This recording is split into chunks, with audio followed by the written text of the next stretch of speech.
bonjour. Cette troisième séance de TP concerne l'étude du rythme de la température chez des modèles animaux hibernants. Je commence par une introduction sur l'hibernation, un petit rappel de ce qu'on a vu ensemble en S5 cette année lors de l'étude de la thermorégulation. L'hibernation est un phénomène saisonnier qui permet à beaucoup de mammifères et à certains oiseaux de survivre dans leur biotope aux conditions climatiques défavorables pendant la saison automne-hiver. Au cours de l'année, les animaux hibernants présentent une période de vie active, saison printemps-été, période pendant laquelle ils se reproduisent et ont une température corporelle constante et normotherme, et une période d'hibernation pendant les saisons automne-hiver, période pendant laquelle ils sont sexuellement au repos et montrent des phases d'hypothermie, des diminutions de la température corporelle alternant avec des phases de thermie ou de normothermie.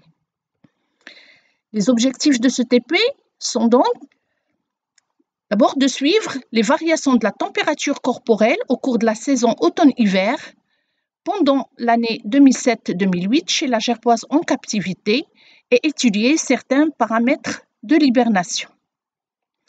En exploitant les données de température recueillies par des ibitomes et enregistrées en fichier Excel, vous serez en mesure d'établir des courbes, de manipuler des données et de calculer certains paramètres de l'hibernation, à savoir la durée des torpeurs, la durée des réveils périodiques, la durée du réchauffement et d'autres paramètres.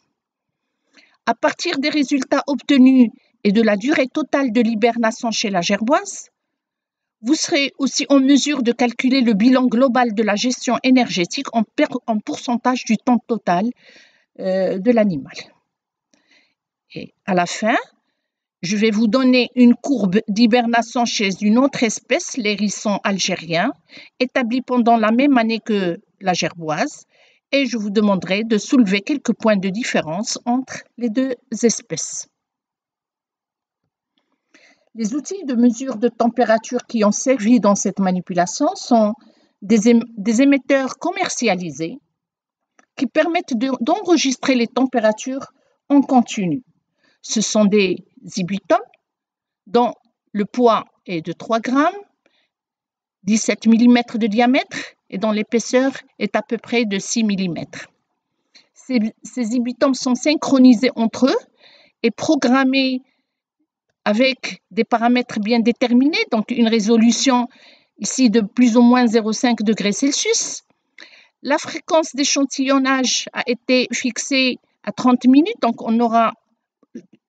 toutes les 30 minutes, on aura une valeur.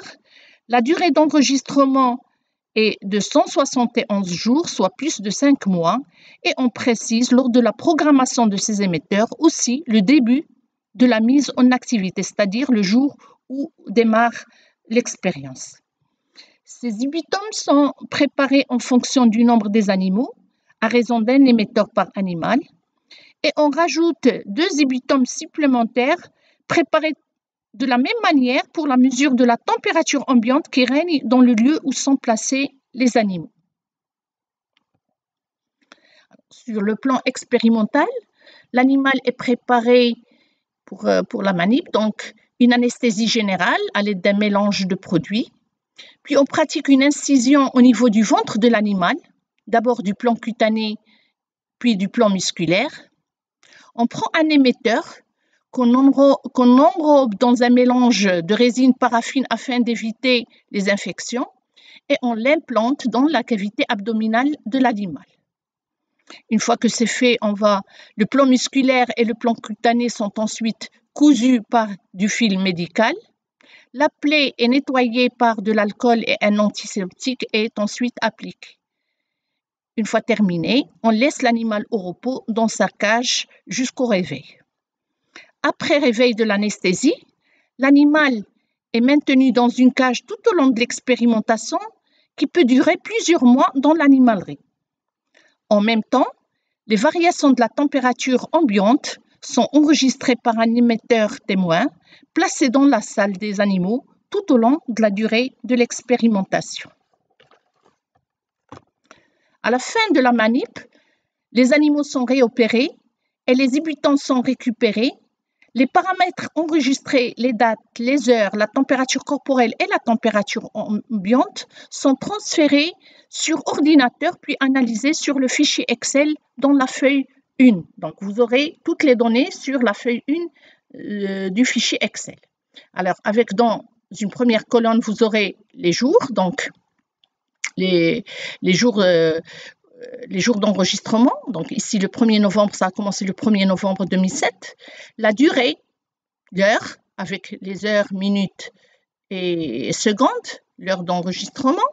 Nous avons une colonne pour les températures corporelles de l'animal et une colonne pour les températures ambiantes de la salle. Je précise que ces données sont relatives à des travaux effectués en 2007 dans notre laboratoire et qui ont fait l'objet d'une publication en 2011. Sur le fichier Excel que je vous ai envoyé, vous laissez toutes les données telles quelles pour ne pas fausser vos résultats et interprétations. On passe alors au fichier Excel pour expliquer ce qu'il faudrait faire par la suite.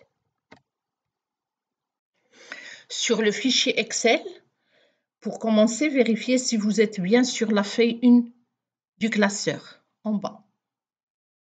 Donc, on retrouve 4 colonnes avec la colonne A où les dates sont marquées. Donc, le 1er 11 2007, la manip a commencé. En B, nous avons les heures d'enregistrement avec un intervalle d'enregistrement de 30 minutes entre une valeur et une autre. Nous avons en C la température corporelle de l'animal et en D, nous avons la température ambiante enregistrée dans la salle. Dans la première étape, il faut sélectionner la colonne C, celle de la température corporelle de l'animal, pour marquer les plages de données où la gerboise est entrée en hypothermie. Donc, on va fixer une valeur seuil au-dessous de laquelle on considère que l'animal entre en hypothermie lorsqu'il manifeste une température en dessous de 33. Pour cela, donc, on va sélectionner, regardez la flèche en haut dans la colonne, j'applique. Donc, j'ai sélectionné toutes les données de la colonne C. Je vais aller à l'onglet mise en forme conditionnelle. Alors, j'aurai une fenêtre qui me dit règle de mise en surbrillance des cellules. Donc, je vais choisir inférieur à. J'aurai donc une autre fenêtre qui m'indique quelle valeur je choisis. Donc, je mets 33 degrés comme valeur seuil, au-dessous de laquelle je considère qu'il s'agit d'une hypothermie. Et je laisse donc remplissage rouge clair avec du texte rouge foncé. Donc, je lui dis, je confirme, je dis OK. Alors, dans la colonne de la température corporelle, au début de la manip, comme les valeurs de la température sont toutes supérieures à 33, vous n'allez rien apparaître au début. Mais si vous descendez le curseur en bas, vous allez voir des plages où l'animal manifeste des hypothermies. Donc, c'est des plages où les températures descendent en dessous de 33 et sont toutes marquées en couleur. Alors, ça, c'est une première étape. Dans la deuxième étape, on va sélectionner les deux colonnes C et D pour établir les courbes de variation de la température corporelle et de la température ambiante tout au long de la durée de l'expérimentation. Pour cela, donc, on appuie sur la flèche du majuscule et je vais venir choisir, comme je l'ai fait tout à l'heure pour C, je choisis aussi la colonne D. Donc, toutes les valeurs sont sélectionnées. Par la suite, on va aller à insertion et je vais choisir le type de graphe que je veux. Comme je veux des courbes, donc je vais choisir les courbes et je vais établir les courbes. Voilà le graphique qu'on obtient. Alors, sur ce graphique, on peut voir l'axe des abscisses qui correspond normalement aux jours et aux mois pendant lesquels l'enregistrement a été fait. Dans l'axe des ordonnées, on a les températures en degrés Celsius. C'est des valeurs de température en degrés Celsius. Alors, on peut effacer dans l'axe des abscisses, on peut effacer toutes les données pour une meilleure visibilité du graphe. Donc, je la sélectionne et je supprime. On peut aussi améliorer le graphe en réduisant l'épaisseur des courbes. Donc, je peux sélectionner et aller pour diminuer l'épaisseur. Donc, je peux, par exemple, choisir une épaisseur moindre. Aussi pour la température ambiante, donc je peux sélectionner et aller pour diminuer l'épaisseur.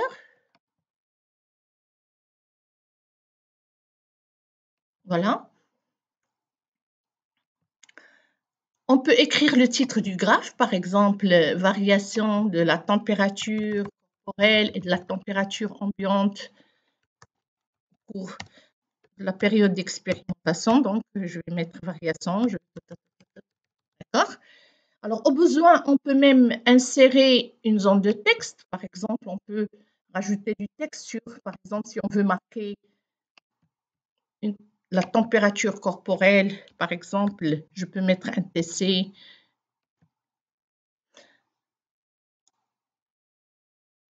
Par ailleurs, on peut même insérer le trait pour marquer la valeur seuil qu'on a fixée au début de 33 degrés Celsius et au-dessous de laquelle on considère que l'animal est en hypothermie. Donc, on peut choisir insertion, je peux aller aux formes, je choisis une ligne et donc je peux la mettre à 33 degrés. Je peux tracer le trait de 33 degrés, la valeur seuil, que je peux mettre en couleur. Donc, je peux le mettre en couleur. Je peux le mettre, par exemple, en pointillé.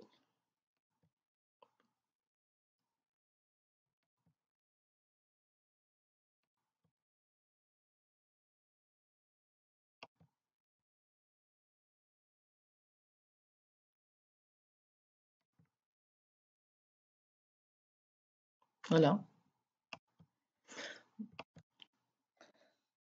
Donc, en résumé, vous avez un graphe avec deux courbes, une en bleu correspondant à la température corporelle de l'animal, l'autre en rouge correspondant à la température ambiante durant tous les mois de l'expérimentation, c'est-à-dire du 1er novembre où a commencé la manip jusqu'au 5 avril 2008.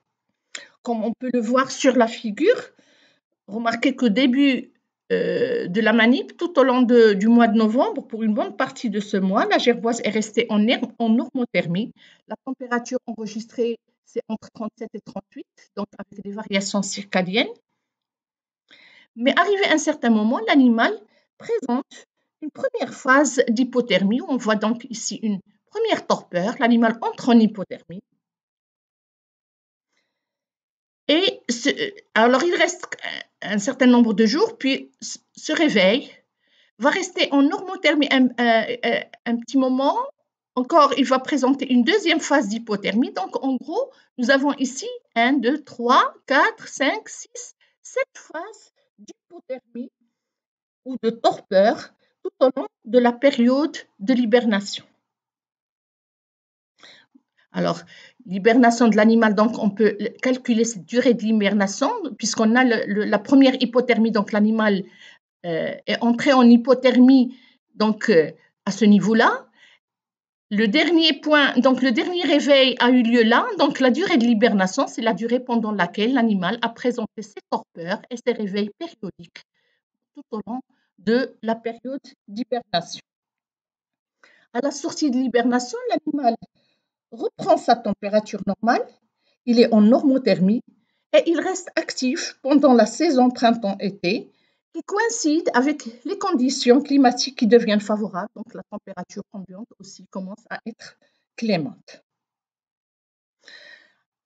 Alors, dans la première question du compte-rendu que je vous ai demandé de faire, donc sur le fichier Word, la première question, je vous ai dit d'analyser la courbe,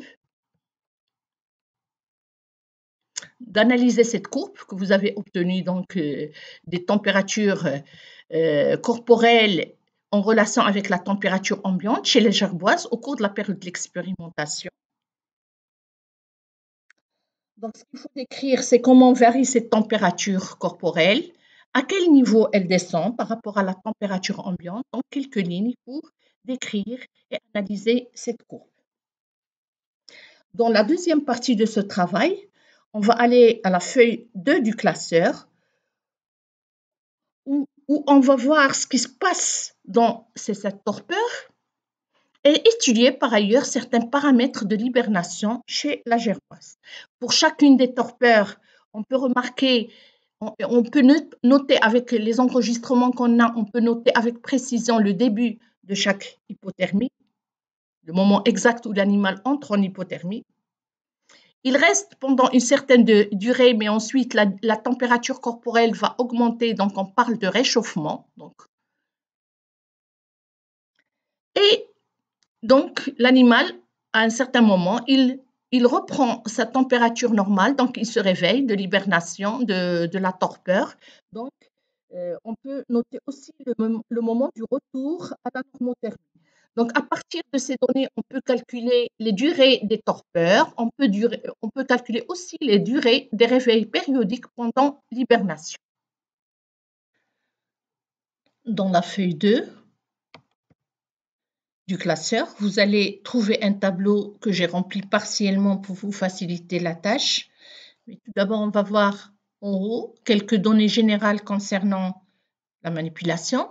Alors, on vous a noté la date de début de l'expérience, de l'enregistrement. Donc, vous pouvez noter la date du 1er 11 2007 et l'heure précise où l'enregistrement a commencé.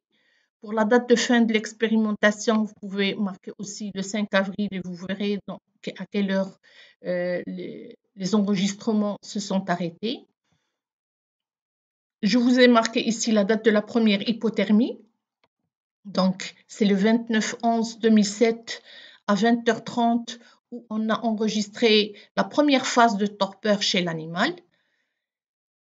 Et ici, la date du dernier réveil, donc, je vous l'ai noté aussi, donc c'est le 6 mars 2008 à 18h.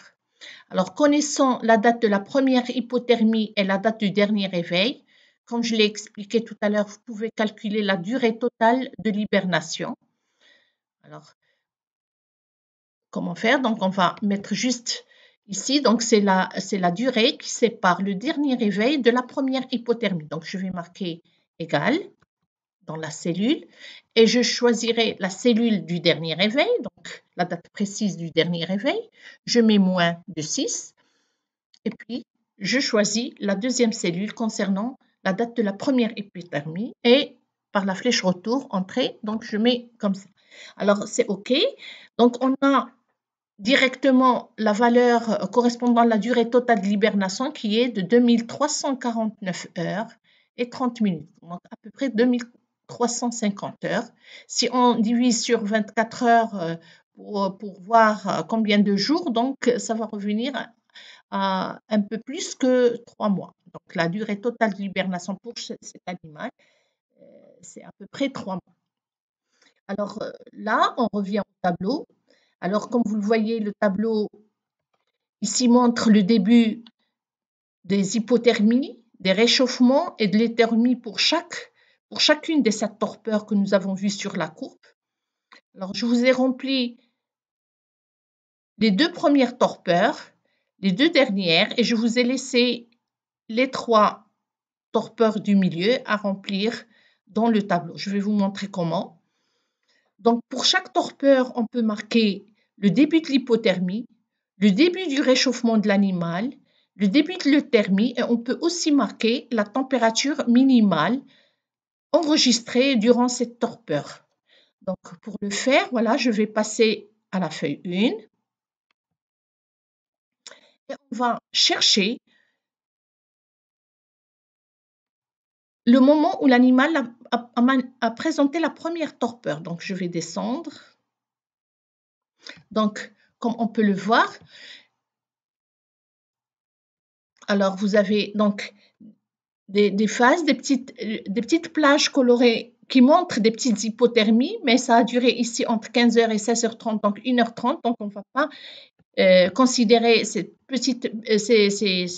hypothermies courtes. On va prendre les grosses torpeurs, donc on a vu sur la courbe, donc les 7 torpeurs. Alors la première torpeur, comme vous allez le voir, c'est celle qui qui s'est manifesté le 29/11/2007 à 20h30. L'animal est passé de 34,64 à 32,65. Donc, on peut considérer le début de l'hypothermie, c'est le 29/11/2007 à 20h30. Alors ensuite, pour marquer, alors je vais voir la température minimale à laquelle la température de l'animal a descendu. Donc, on peut voir la température minimale. Donc, ici, c'est 15,64. Donc, on va voir.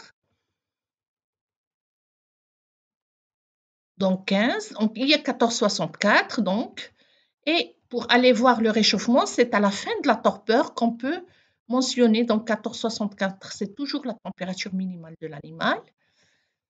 Et à la fin de la torpeur, voilà, nous avons la température ici de 18,15.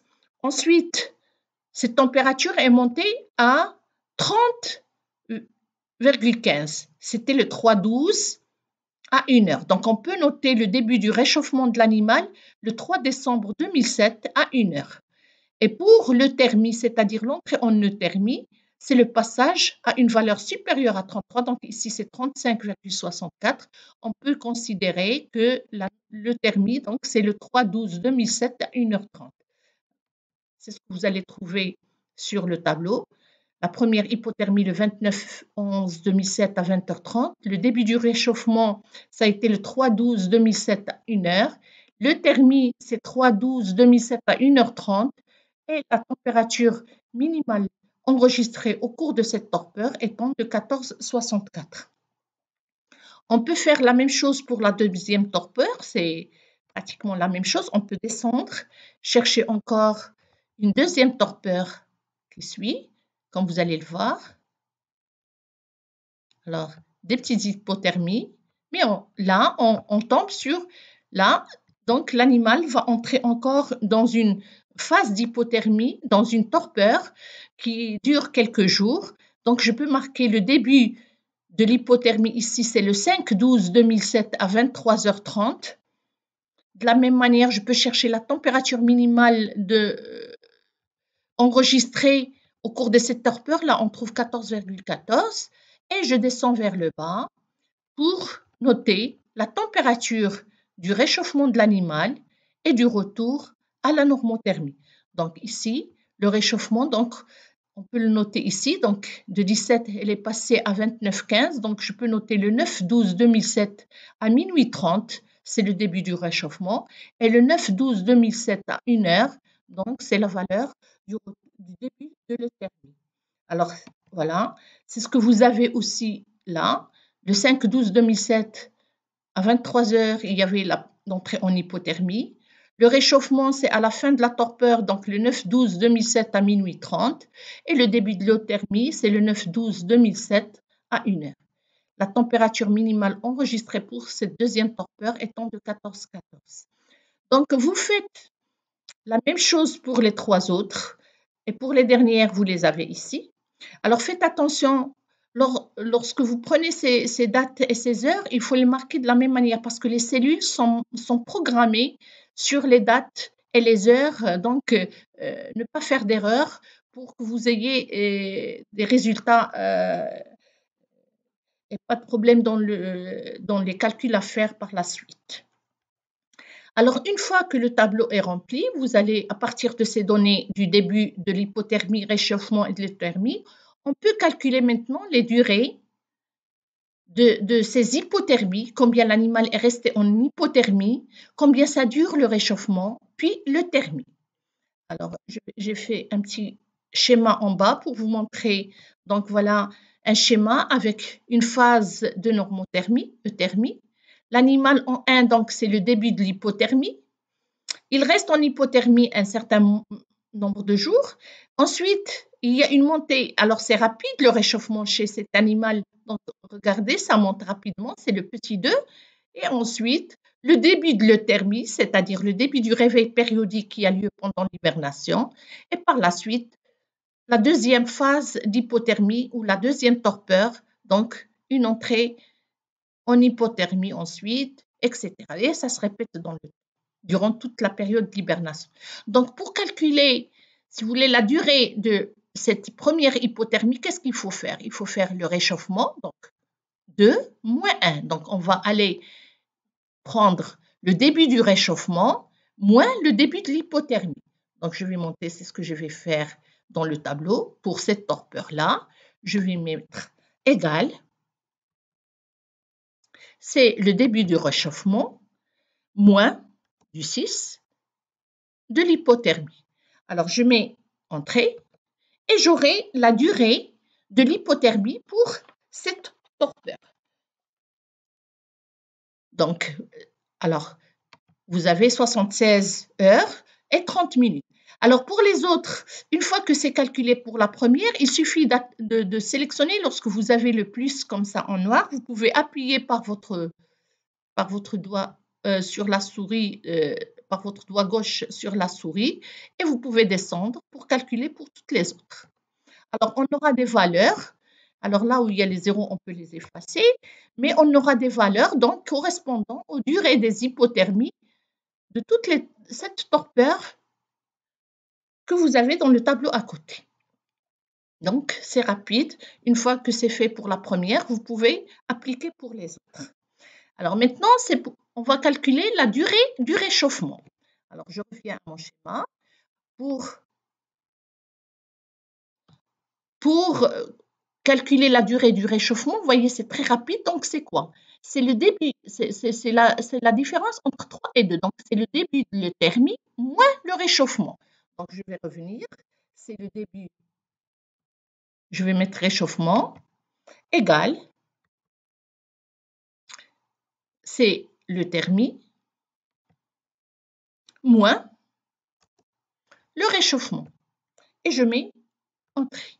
Et vous avez la durée du réchauffement qui a duré 30 minutes. De la même manière, j'applique la même règle pour les autres cellules.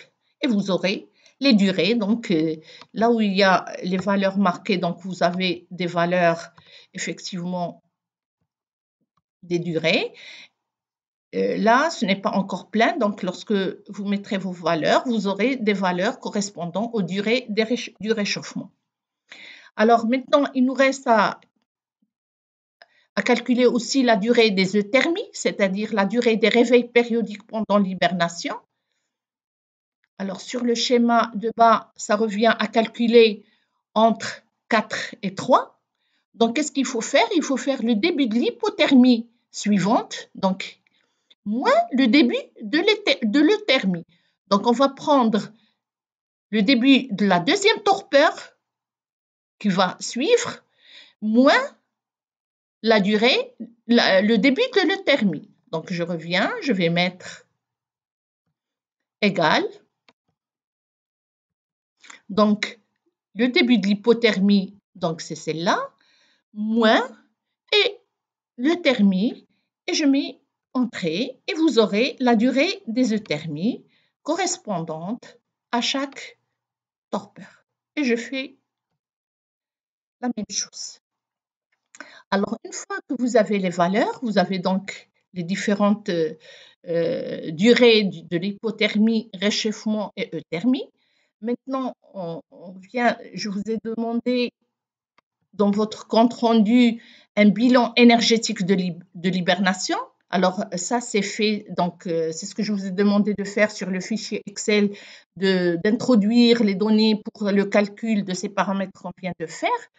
Alors, en considérant la période comprise entre la première hypothermie et le dernier réveil comme durée d'hibernation, établir un bilan global de la gestion énergétique en pourcentage du temps total. Donc, je vous ai marqué, nous définissons la période hypothermie moins réchauffement, c'est une période d'économie. La période réchauffement plus euthermie, c'est une période de dépense. Donc, si on veut calculer combien l'animal a économiser en termes de temps au cours de cette hibernation, donc on peut prendre la durée de l'hypothermie moins le réchauffement, parce que le réchauffement, c'est de la dépense énergétique, donc on va mettre ici égal la durée de l'hypothermie moins le réchauffement. Et je mets OK. J'aurai donc les durées pendant lesquels l'animal est resté en hypothermie, donc en économie énergétique. Et je fais descendre donc toutes les valeurs, j'aurai toutes les valeurs correspondant aux hypothermies. Pour ce qui est dépenses, ça correspond donc au réchauffement plus les éthermies. Donc l'animal dépense pendant le réchauffement et pendant le réveil, au cours des réveils périodiques. Donc on va mettre ici égal le réchauffement plus le thermie. OK. Et je place toujours, j'attends et hop. Et j'applique sur toutes les cellules. Alors, une fois que c'est fait, vous allez calculer les sommes, bien sûr, de tout ce qui est temps économie. Donc, vous allez le placer ici. Ensuite, vous aurez la somme de toutes les dépenses. Et on peut calculer en termes de pourcentage cette économie en pourcentage et en dépenses.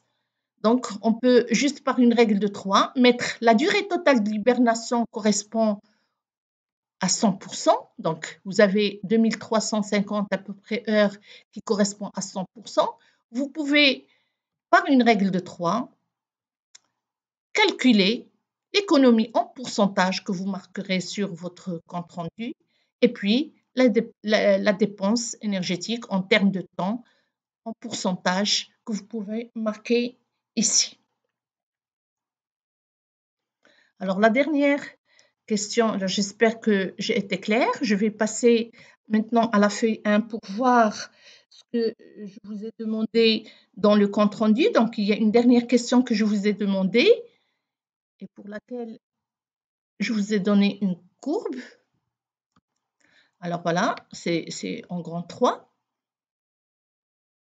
Je vous ai demandé, alors je vous ai donné cette courbe qui correspond à la variation de la température corporelle en relation avec la température ambiante. Alors, vous avez la température corporelle et la température ambiante chez une autre espèce, le hérisson algérien, de novembre 2007 à mars 2008, donc pendant la même année où les enregistrements.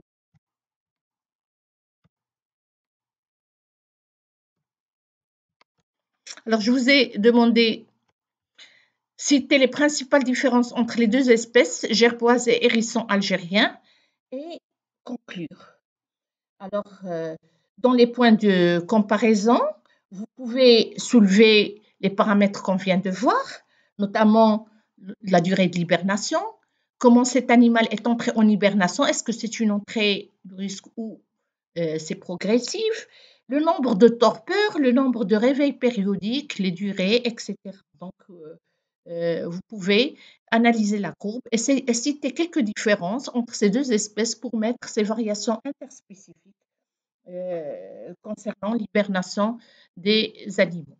Alors voilà ce que je voulais vous montrer sur ce dernier TP sur l'hibernation. Alors bien entendu, je vous ai envoyé 2 fichiers, un Excel sur lequel vous pouvez travailler et vous pouvez faire tout ce que je viens de vous montrer.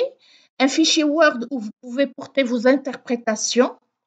Alors une fois vous avez terminé le travail, vous enregistrez les fichiers sous vos noms et vous m'envoyez les 2 fichiers à l'adresse que j'ai utilisée pour vous envoyer les fichiers Word et Excel. Donc à l'adresse fsdm.neurobioadaptation avec s@gmail.com.